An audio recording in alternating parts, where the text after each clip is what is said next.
After a spike in violence that's been plaguing Afghanistan this month, Afghan President Ashraf Ghani has called for a conditional ceasefire with the Taliban. Can the move push the war-torn country one step closer to peace? And printing your country's currency overseas, economically sound or national security risk? What's all the fuss about? Welcome to The Point. Live from Beijing, I'm Li Xin.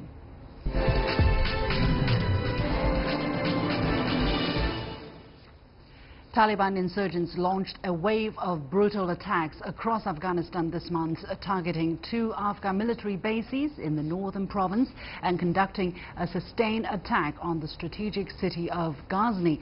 The deluge of violence has not only left hundreds of people dead in a matter of days, but also cast doubt on any meaningful talks of progress or peace in the region. However, on Sunday, Afghan President Ashraf Ghani announced a conditional 3-month ceasefire with Taliban insurgents from Monday to mark the Muslim Eid al-Adha holiday. Although the Taliban has not yet reacted to Ghani's offer for ceasefire, is the region inching closer to an agreement? And now that just over a year has passed since the Trump administration announced the U.S.'s new strategy for Afghanistan, what's working, what's not, and what's next? Joining me for the discussion in the Beijing studio is Professor Wenping, Senior Research Fellow from the Chinese Academy of Social Sciences. In Washington, D.C., Professor Christopher Chambers from Georgetown University, and in Tehran, Professor Hamed Mousavi from the University of Tehran. Welcome to all of you.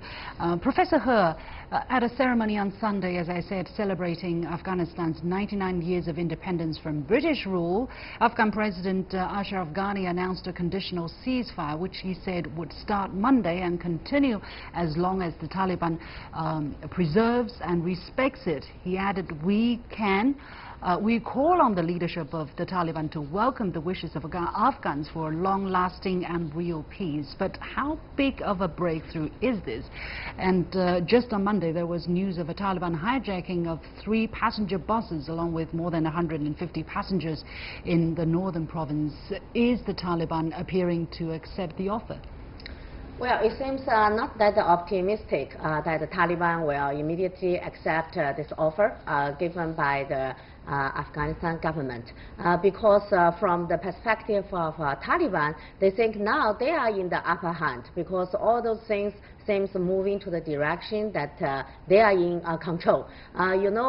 Just years ago, when this United States still has quite a strong presence in Afghanistan, and then the Taliban seems now lost a lot of control in the territory. But in the recent 1.5 years, and then they are coming back even stronger than before. They have been occupying almost half of the territory in the Afghanistan, and plus recently they even had a so-called direct talk with the United States representatives. So this gave them very strong confidence, those self-confidence. That is, so we don't need any those kind of offer given by the government. Actually, we should give the offer to the government on the contrary.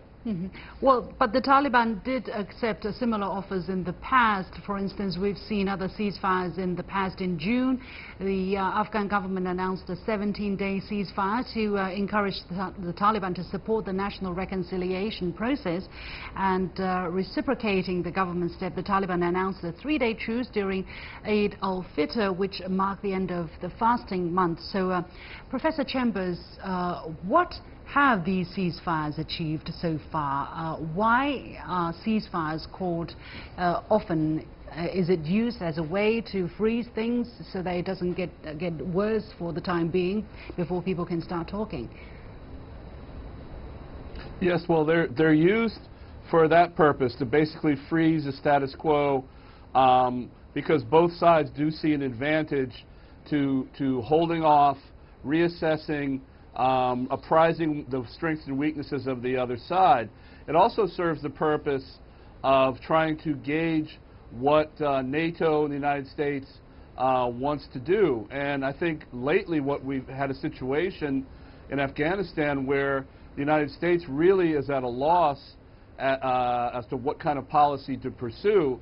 There is a lot of concern in the military here and in the Congress that President Trump really doesn't understand what's going on in Afghanistan now, given the speeches at his rallies where he talks about finding the Taliban no matter where they're hiding and wiping them out, whereas in the real world the policy is to retract from the territories and just defend the cities. And now there's talk that he wants to hire Eric Prince's Blackwater, who had such a terrible record in Iraq, to carry on private insurgency there. So there's thoughts now that he has really kind of lost reality as to what to do in Afghanistan. So the ceasefires are probably going to are good for both sides, because I think both sides really want to see what the United States is going to do.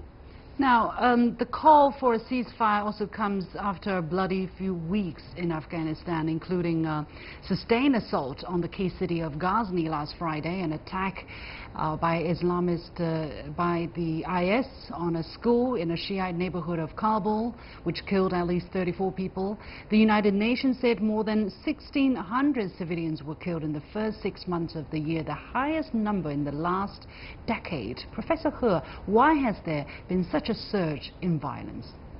Well, as we discussed before, because all the situation now in Afghanistan is not in a stable situation now, because all those both government and Taliban, they think now they are almost in a balanced way. It's not something somebody now is fully can destroy the other side. So from the Taliban, now they use, this is kind of a terror, like an attack. Terror and attack is kind of a tactic, and they're trying to make things like happening, always make their voice being heard, like Taliban is here. Taliban now is coming back. So this is kind of a tactics. And plus, they use this kind of a terror and attack tactics to send also a strong message to the United States. Because this is a slogan they have been holding high for a long time. That is, they don't allow any foreign troops based in Afghanistan, this soil. So this kind of slogan has been quite useful to some extent for such a long time. That's why Taliban cannot be fully defeated. But they also catch up those loopholes coming from the U.S. Afghanistan policy, because this policy itself is not consistent at all. You know, even the President Trump himself, when he was in power, and at the beginning he said he will, back up with more troops, like 3,000 more, and make a more attack on those Taliban. Right. You wrote an article praising his policy at the moment, I remember. 1 year later, have you seen what he was talking about? Yeah, right. At the beginning, I just praised his policy. I think that this kind of a backup is better than like leave a security vacuum there. Mm-hmm. But now this backup and coming up with those lots of bombing and hasn't generated real results. And those just to back up the Taliban now give them more excuse, saying now it's their time. Let me go to our guest in Tehran, Professor Mousavi. U.S. Secretary of State Mike Pompeo said on Sunday that the U.S. welcomes the announcement by the Afghan government of a ceasefire conditioned on Taliban participation, and that there are no obstacles to talks. It's time for peace. And as we just talked about, almost exactly 1 year ago, the Trump administration announced this new strategy for Afghanistan, which included removing timelines for U.S. military withdrawal and increasing the number of airstrikes, which the U.S. has not been shy about using so far this year. So 1 year on, Professor Mousavi, leaving aside what he has done to Iran, how do you look at the U.S.'s policy on Afghanistan? Why has it not seemed to be working? So the U.S. war in Afghanistan, now in its 17th year, is actually the longest war in modern history. And there seems to be no end in sight. I mean, there are no clear solutions. As it was pointed out, if the U.S. stays, then they have to keep fighting. If they leave, there will be a security vacuum. So there is a dilemma. Nevertheless, the very fact that the Americans are now talking about negotiations with the Taliban, I would say, is a major retreat from their earlier policies, where they were saying that we would not negotiate with the Taliban, which is a terrorist group. We have to remember that when Obama was in power, the U.S. at some time point had more than 100,000 troops in Afghanistan, and they weren't even able to fix the problem then.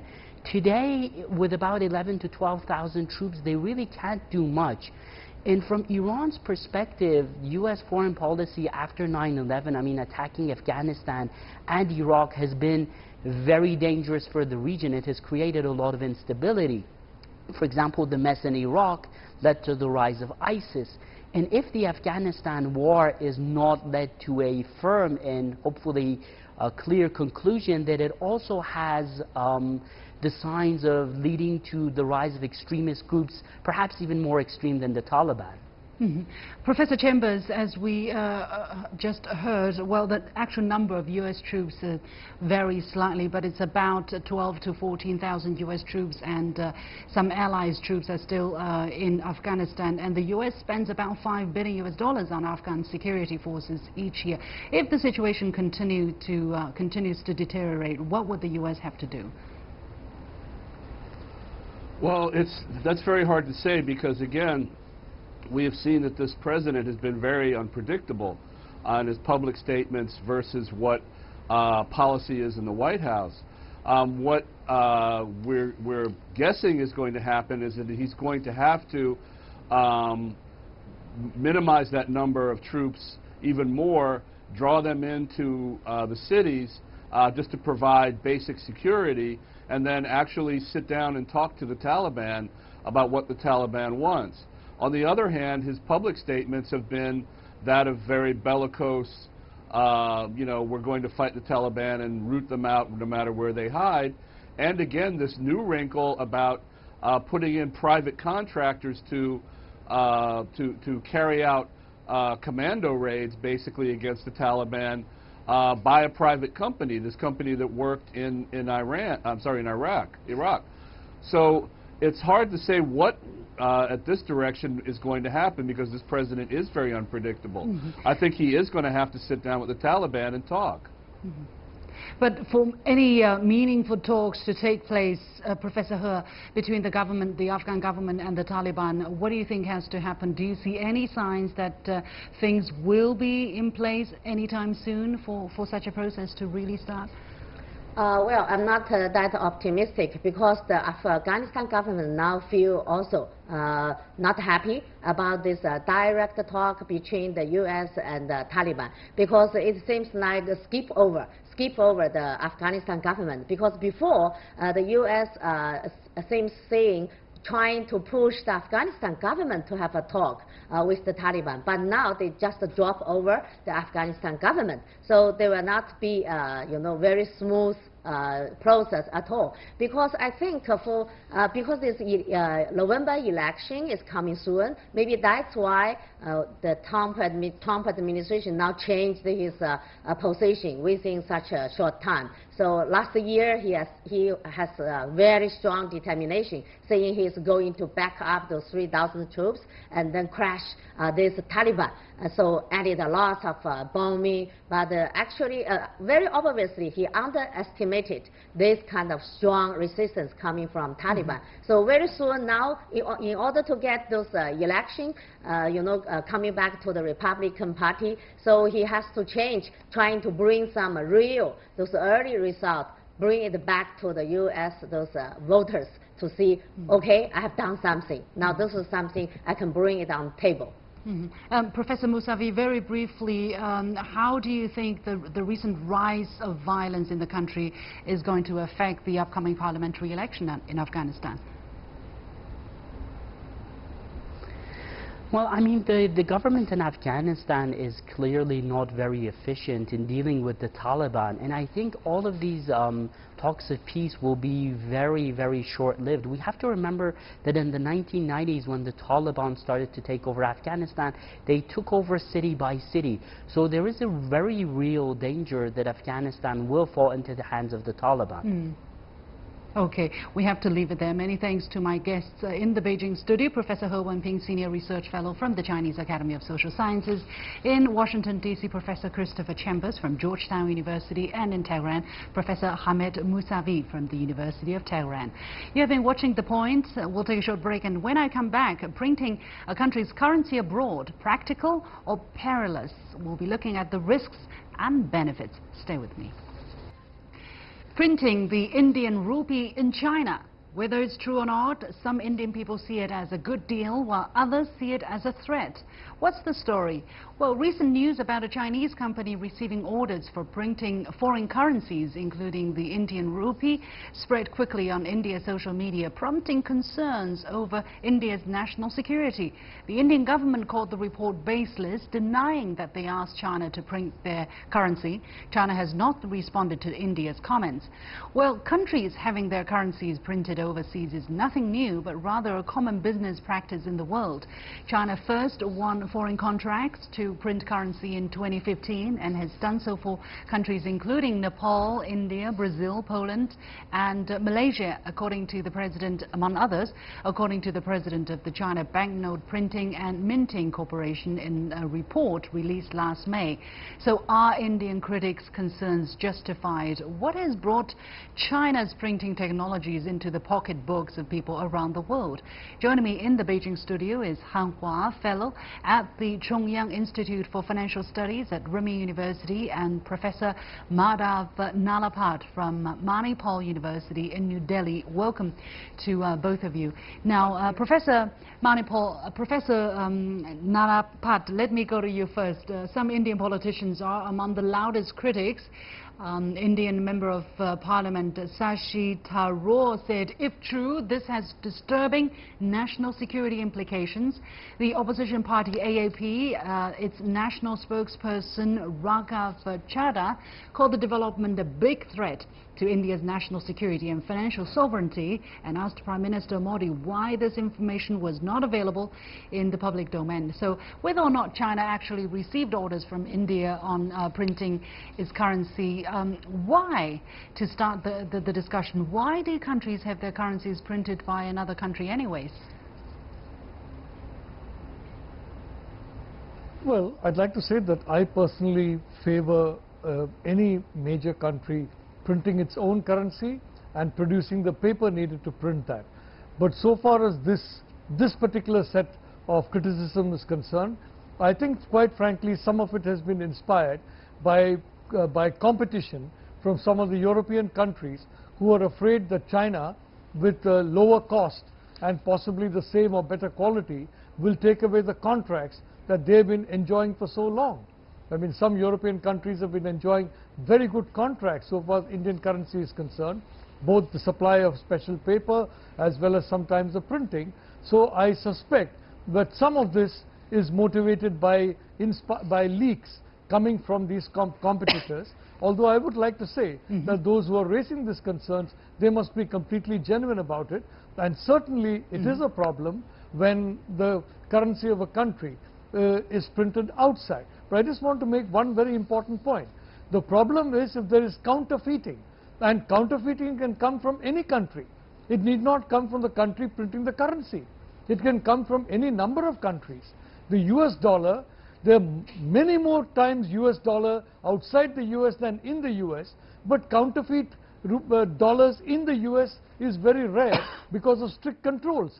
That's what India needs to aim for. Today, unfortunately, a counterfeit currency is used in lots of locations in India, and this is the real security problem we have, not where the currency is being printed.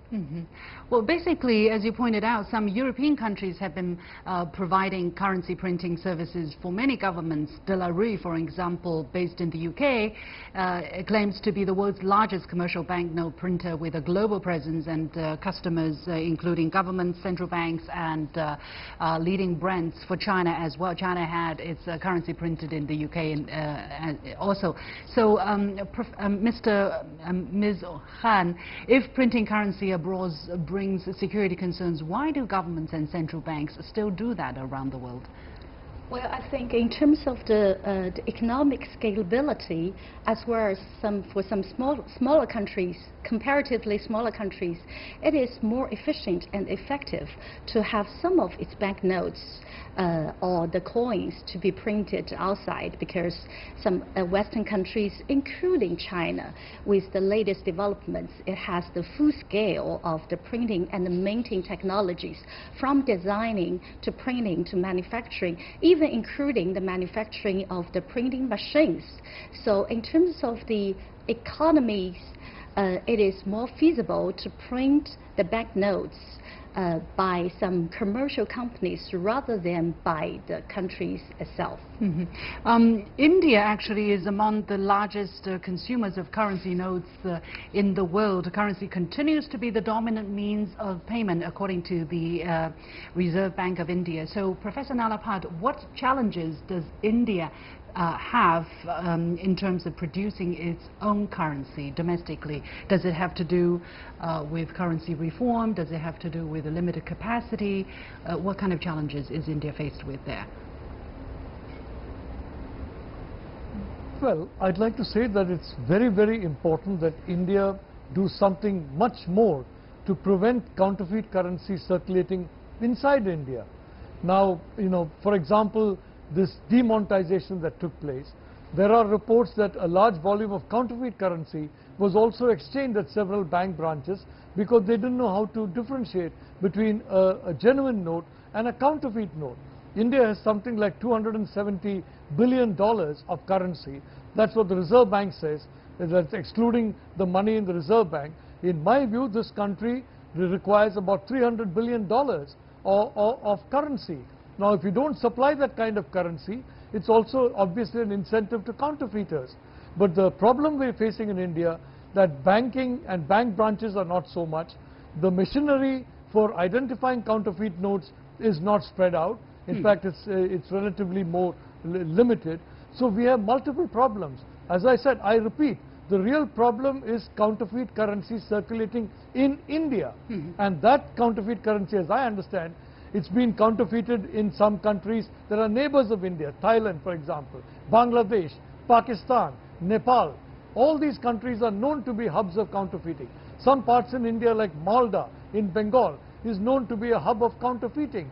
So quite frankly, I think this is basically inspired by some European companies who do not want to lose their contracts. Although I would like to again stress that any person who is raising a security threat is obviously doing so with good intention, because it is a fact that I believe firmly that India should print its own notes and with its own paper.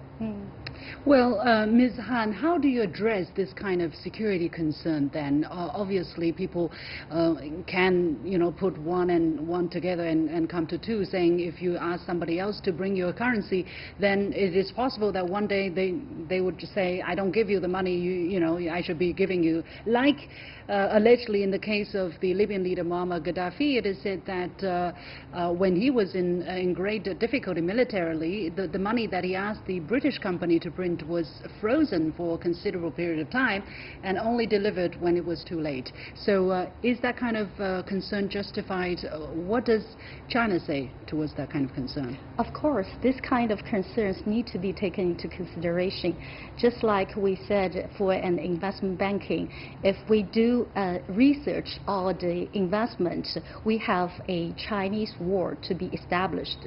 So the same case can be established here, that we need to address this concern, but it is also a technological concern that can be addressed through the design, through the production process.